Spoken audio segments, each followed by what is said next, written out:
Hey, people, how are you? Edward Wright here. Welcome to the channel.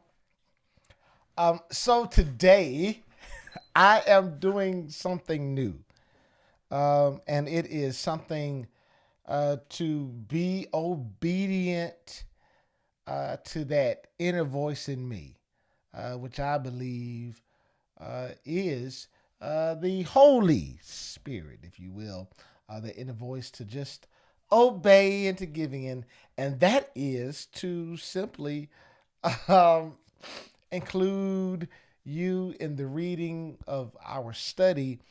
Um, in this particular case, the Bible, and so this will be the first of at least four lives where we read and study the book of Jonah.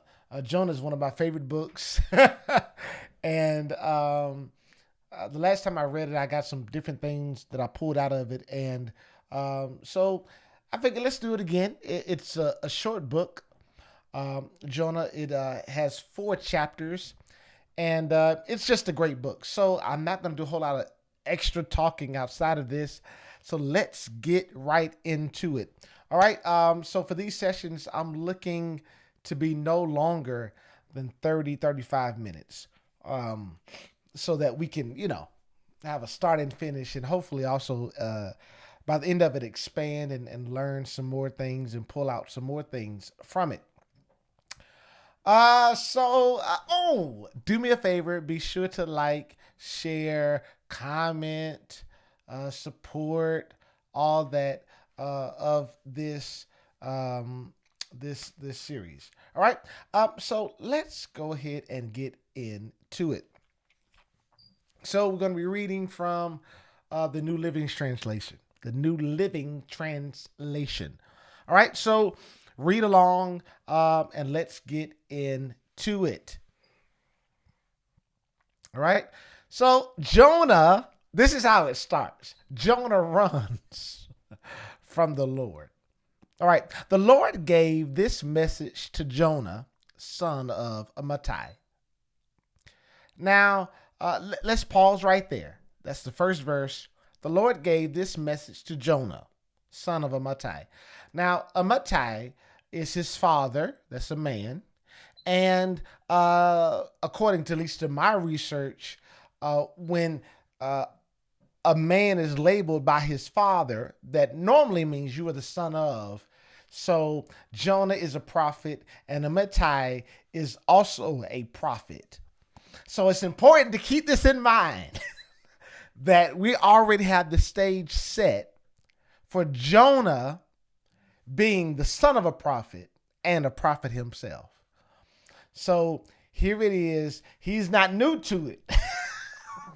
he's not new to being a prophet. His father is a prophet. So he grew up seeing his father operate, and then clearly him walking in that gifting and in that office himself.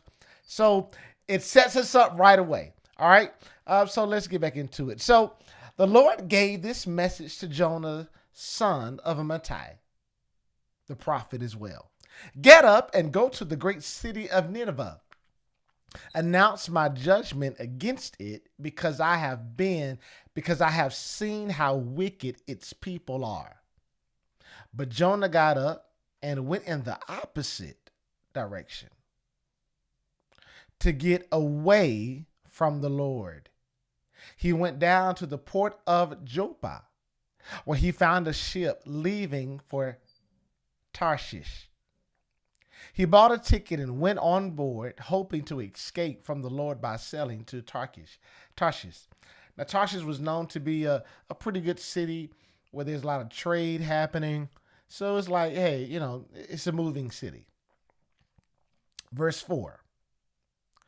But the Lord hurled a powerful wind over the sea, causing a violent storm that threatened to break the ship apart.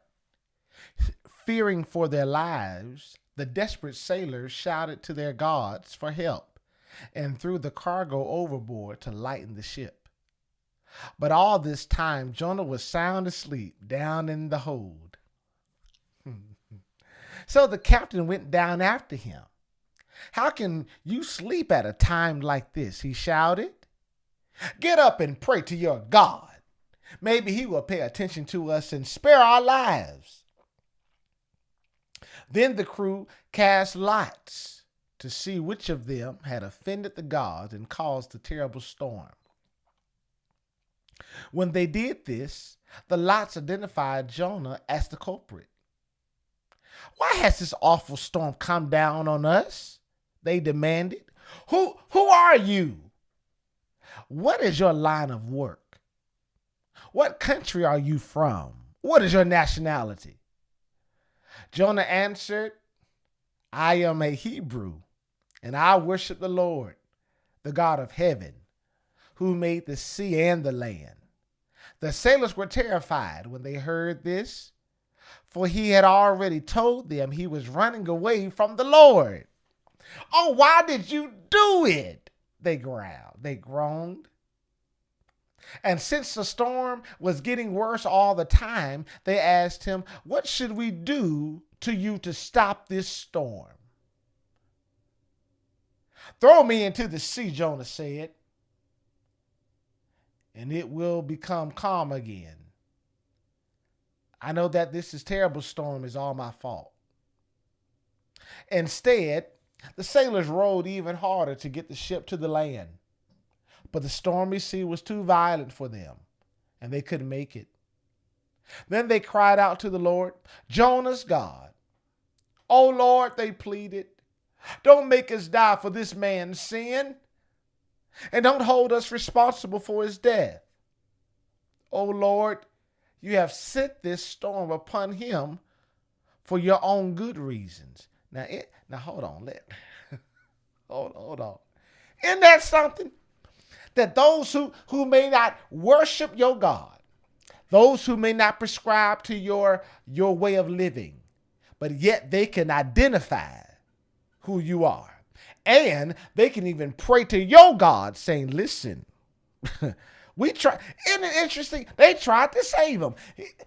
He said, throw me overboard. They said, no, but they kept on. They said, no, we're going to try to at least fight through the storm. Listen, let's pause right here real quick. We can't judge nobody. Hold on. Let's just get back into it. Let me tell you something. This is why it's so important to read. The text in itself is so good. All right. How you like this video? Be sure to like. Be sure to share and comment. All right. Don't make us die for this man's sin, and don't hold us responsible for his death. Oh Lord, you have sent this storm upon him for your own good reasons. Verse 15.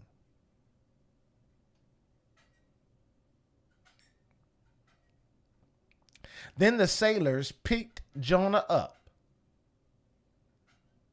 and threw him into the raging sea, and the storm stopped at once. The sailors were awestruck by the Lord's great power, and they offered him a sacrifice and vowed to serve him. Now the Lord had arranged for a great fish to swallow Jonah, and Jonah was inside the fish for 3 days and 3 nights. Now, let's talk about this. Verse 16. Okay? Right there. Verse 16. The sailors were awestruck by the Lord's great power, and they offered him, the Lord, a sacrifice and vowed to serve him. Let's read that again. Actually, no, let's start at verse 15. Then the sailors picked Jonah up and threw him into the raging sea, and the storm stopped at once. Hold on.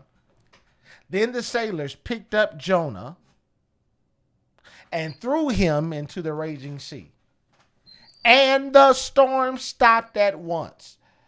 Let's pause here and ask ourselves, what have we allowed in our ship that we need to throw overboard that literally would stop storms?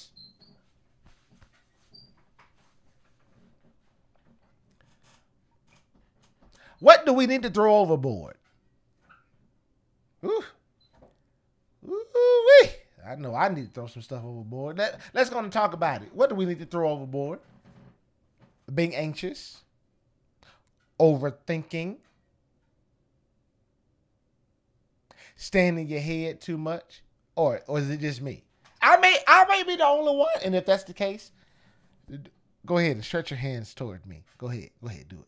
Speak power, speak wholeness and wellness. I receive it, but I'm almost certain I'm not the only one, and so we have to continually do what? Throw overthinking.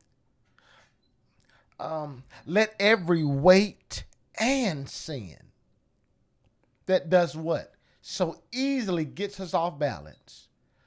Lay that down. Throw that overboard. Get rid of it. And hear me, brothers and sisters, not everything is sin. Some of this is weight. It could be the weight of trauma,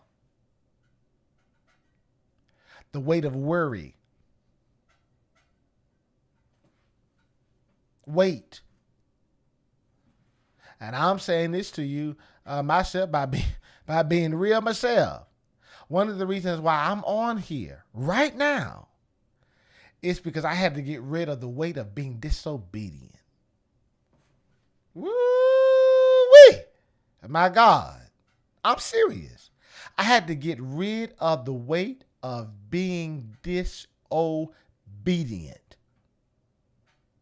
That was weight. Didn't matter what all we do and what all, not if you don't obey. And not if you don't do what it is you're supposed to do, whatever that is. I don't know what you're supposed to do. You do. Whatever that is. That's why I'm on here now, talking. Because I am so sick of myself being disobedient. I can't carry that weight anymore. And so I'm saying this to say to you that, hey, let that weight go. We're going to release it together. One step at a time. Let's go to verse. Let's still go to verse 15 and 16. Then the sailors picked Jonah up and threw him into the raging sea, and the storm stopped at once. The sailors were awestruck by the Lord's great power, and they offered him a sacrifice and vowed to serve him. Now notice, even in Jonah's disobedience to God by going in the wrong direction, notice that even wherever he was, God showed himself mighty and strong, even in a storm, because it caused those sailors to do what? Serve God.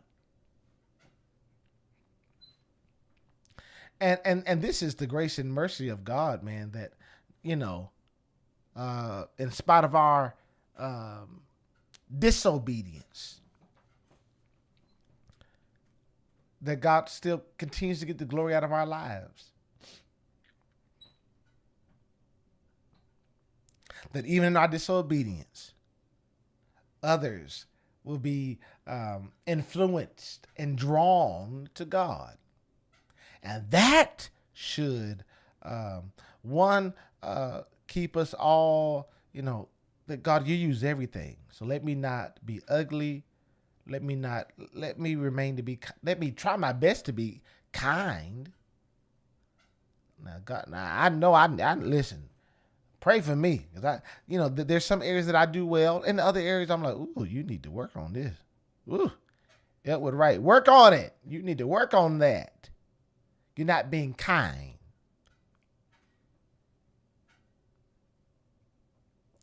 So, we continue to work on it.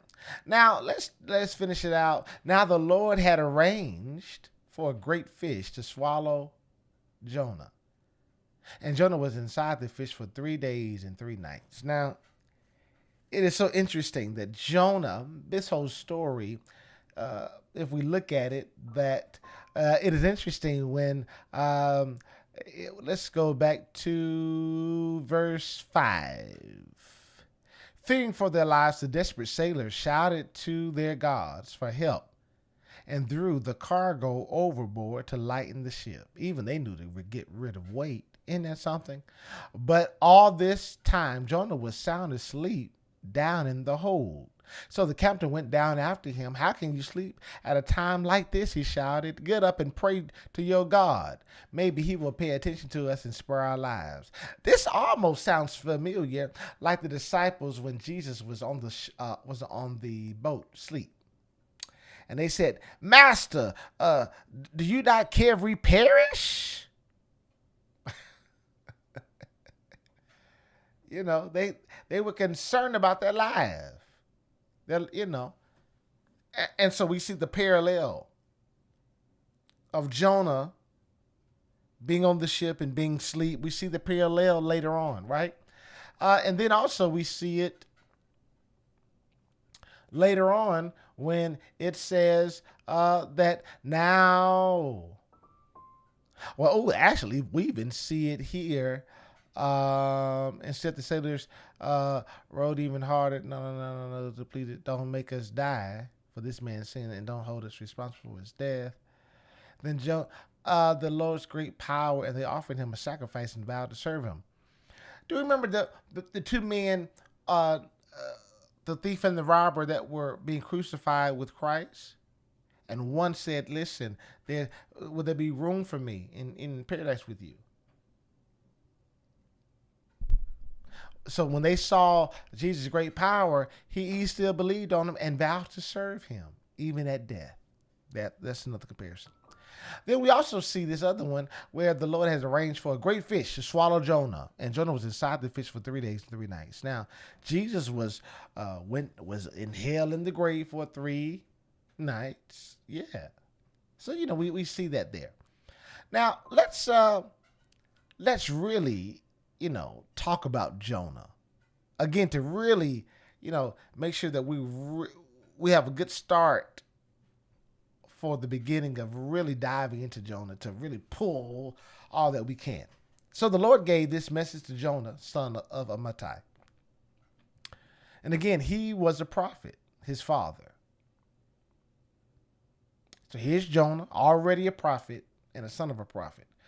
God gives him a message, and he goes the opposite way. So that tells us already that you can be whoever you are. You can be the son of such and such, and your family has been doing it. But your obedience overrides your skill set. My obedience to God overrides my skill set. I may have the skill for this, but if I believe that the Holy Spirit or that God is leading me, I keep hearing the same thing to do this, but I'm like, but that's not my field. That's not my thing. God's like, listen, follow my direction, follow my voice, follow my leading. And we don't want to be like Jonah, that we do the opposite because we want to do it our way. Because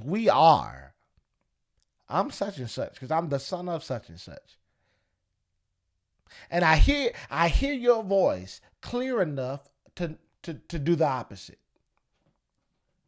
I don't know about you, but there have been many times that I did the opposite of what I heard to do.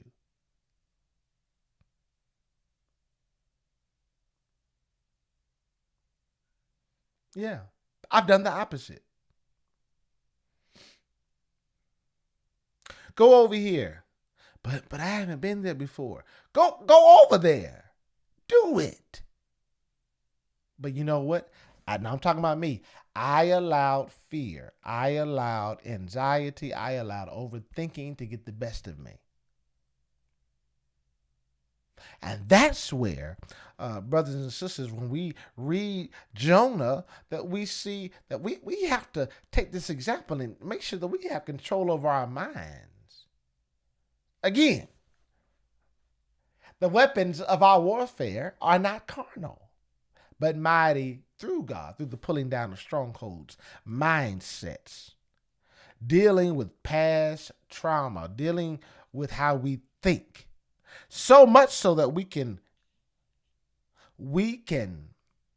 walk in oneness with God. I don't know about you, that's my desire.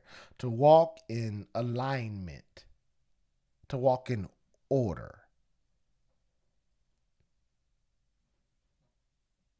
The steps of a good man are ordered by God. That means we are in step. That also means we are in good relationship.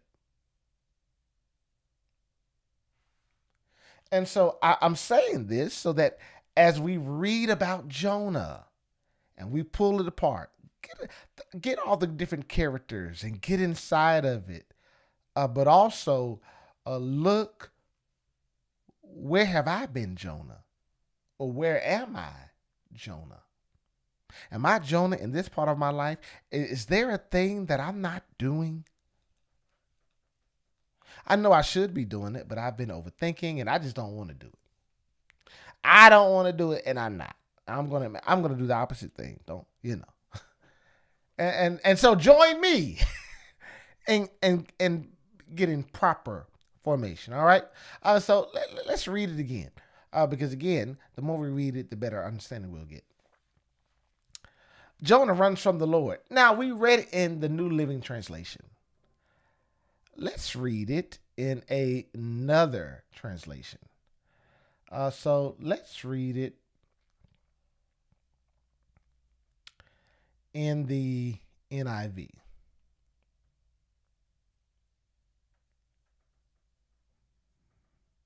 All right, here we go.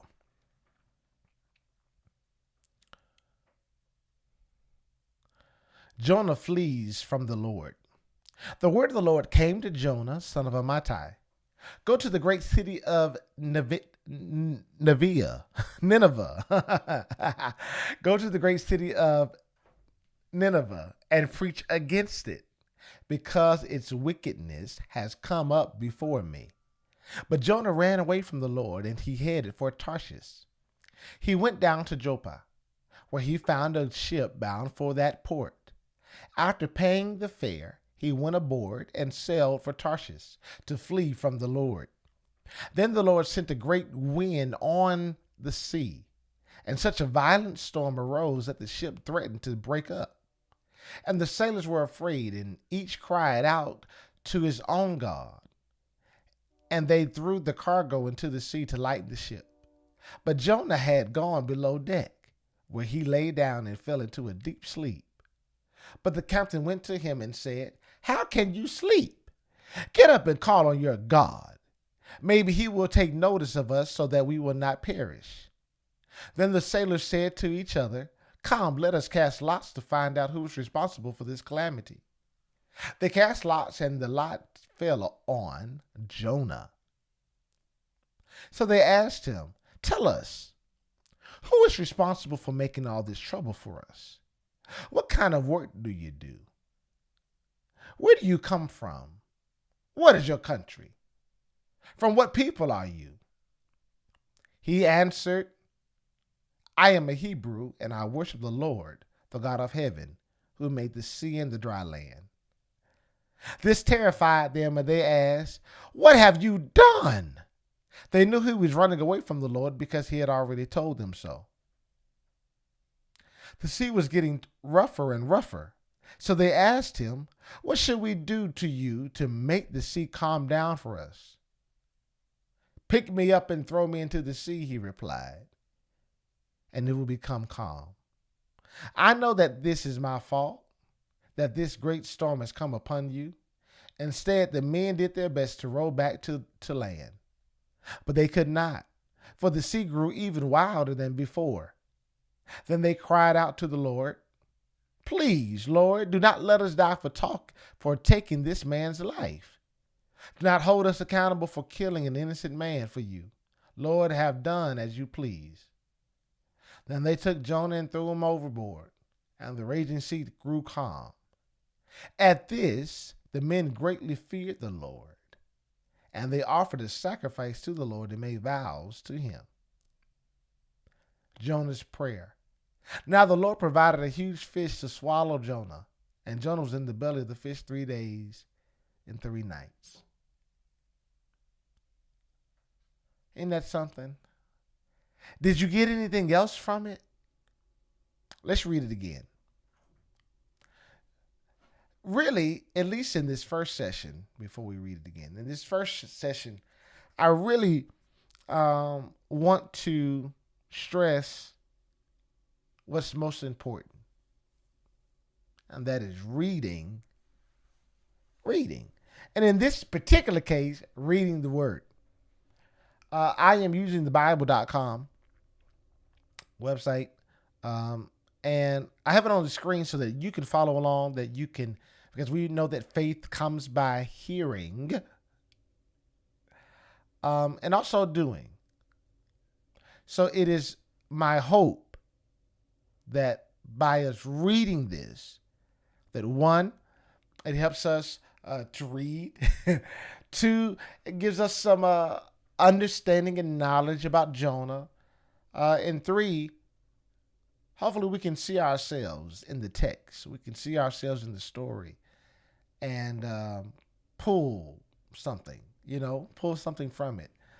Or as the old folks, would say, eat the meat, and stick out the bone. All right, let's read. Jonah 1. Jonah flees the Lord. Jonah flees from the Lord. The word of the Lord came to Jonah, son of Amittai. Go to the great city of Nineveh and preach against it, because its wickedness has come up before me. But Jonah ran away from the Lord and headed for Tarshish. He went down to Joppa, where he found a ship bound for that port. After paying the fare, he went aboard and sailed for Tarshish to flee from the Lord. Then the Lord sent a great wind on the sea, and such a violent storm arose that the ship threatened to break up. All the sailors were afraid, and each cried out to his own God. And they threw the cargo into the sea to lighten the ship. But Jonah had gone below deck, where he lay down and fell into a deep sleep. The captain went to him and said, "How can you sleep? Get up and call on your God. Maybe he will take notice of us, that we will not perish." Then the sailors said to each other, "Come, let us cast lots to find out who is responsible for this calamity." They cast lots, and the lot fell on Jonah. So they asked him, "Tell us, who is responsible for making all this trouble for us? What kind of work do you do? Where do you come from? What is your country? From what people are you?" Let me tell you something. You can't hide. Those of you who have that call on you, it doesn't matter where you go. What are you doing? Why are you out here? You know you're not supposed to be out here. You know where you're supposed to be. And again, I think if I could push a thing for this tonight's session, it is obedience. Every time I read about this, I get whooped about where I am not being obedient, and I'm almost certain that I'm not the only one. Matter of fact, I know I'm not, because guess what? You're not perfect. You haven't obeyed every voice. You haven't obeyed every direct, every order. And this is where we have to daily say, you know what, God, I'm here. Use me for your service.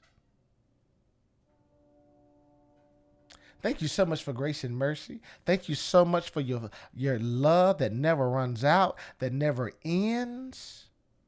Thank you for your enduring love. Thank you for that. Nothing can separate me from your love. Love. That even though we mess up, even though we act foolishly at times, God's mercy is there. Morning by morning, every day, we get new mercies. And so when we read this, again, when we see ourselves in this, we're like, oh my goodness. Well, at least for me, it makes me so grateful and thankful that it causes me to be obedient. I'll tell you this.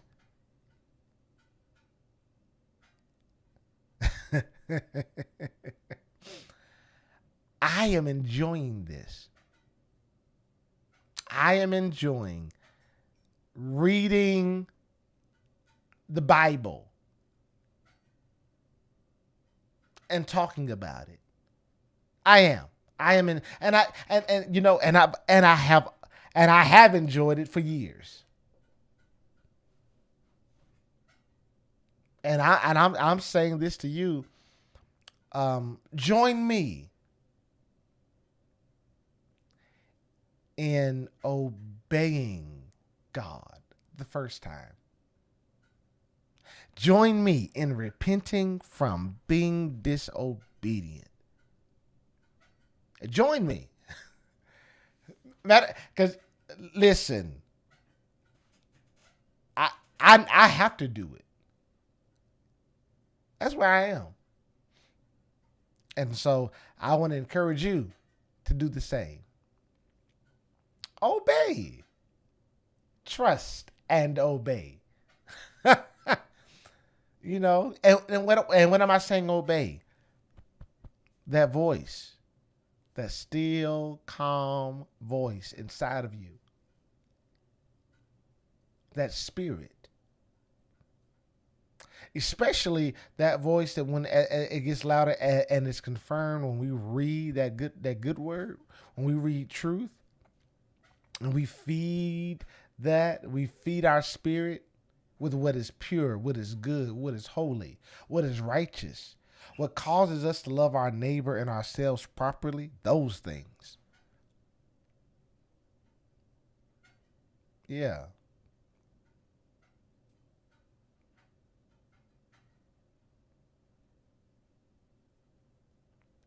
To receive and to live and walk in the absolute love of God.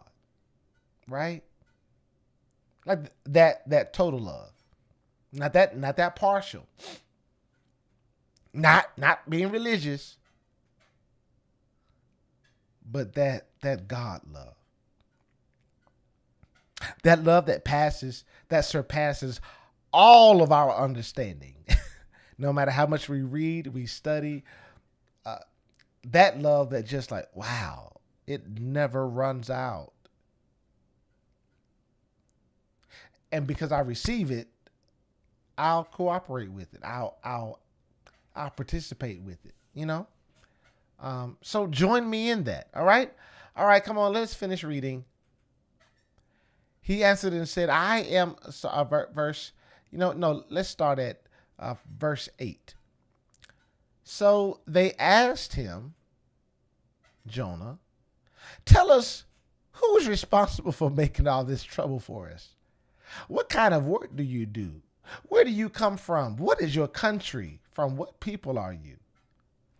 Hold on. What trouble are you causing because you're not being obedient? I know.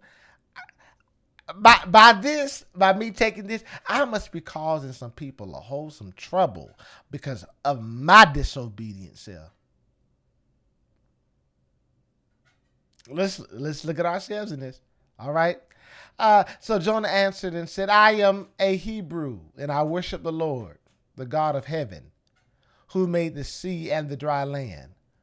Who do you worship? Oh, okay. This terrified them, and they asked, What have you done?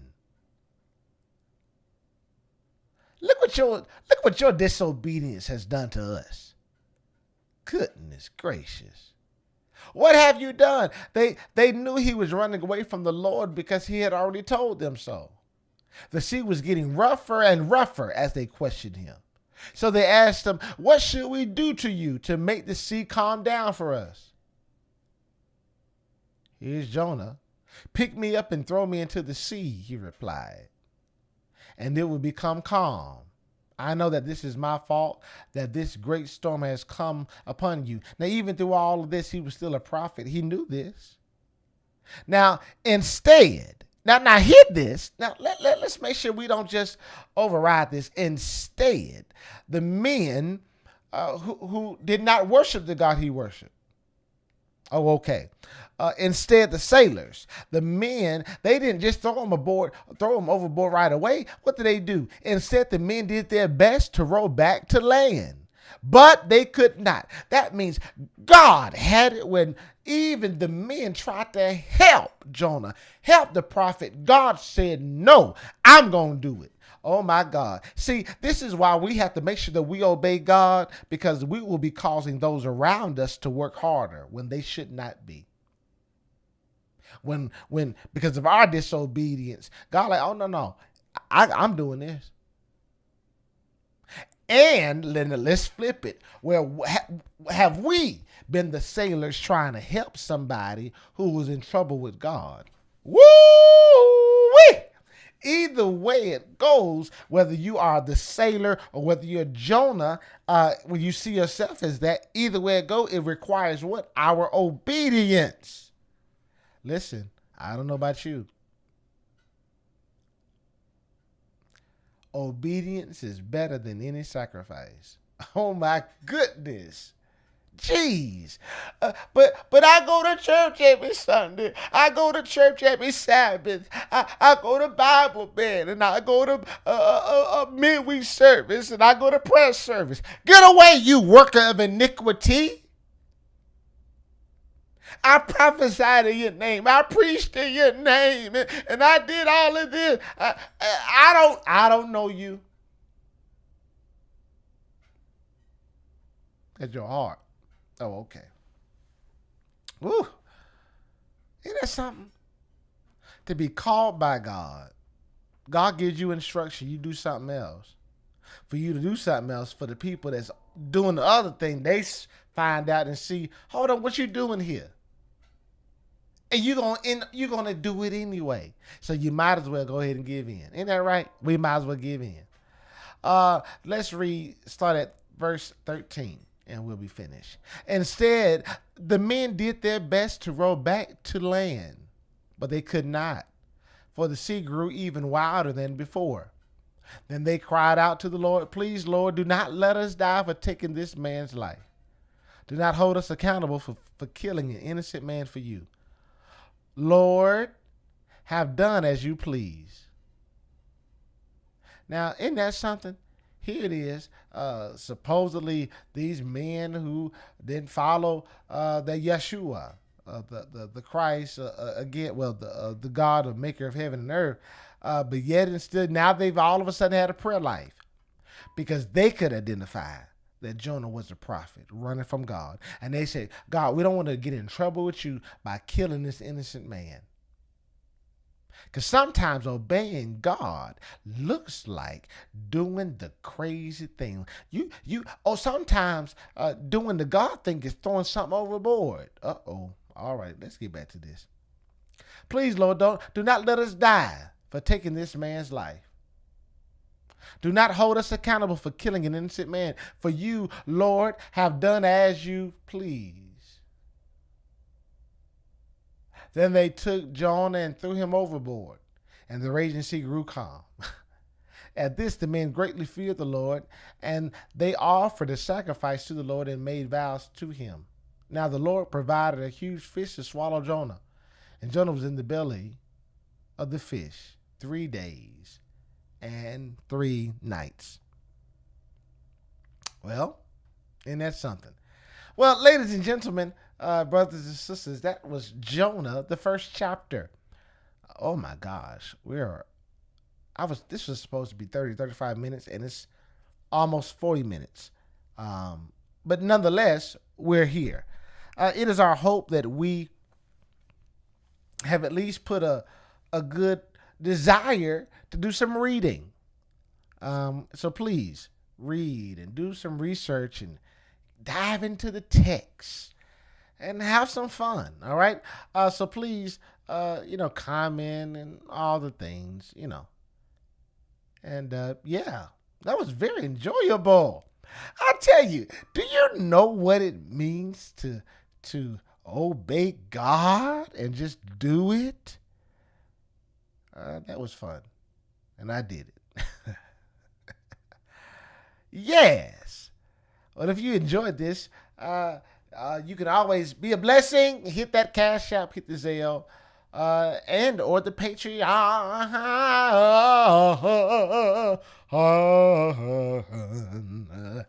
Yes. All right, but I really did seriously enjoy this a lot. I really did. So I may come back on tomorrow about it or later today, dealing with Jonah 1, or we may even go to Jonah 2. I don't. We'll see. I hear obeying God. Huh? All right. Well, enjoy your evening and day and all, and I'll see you later. Peace.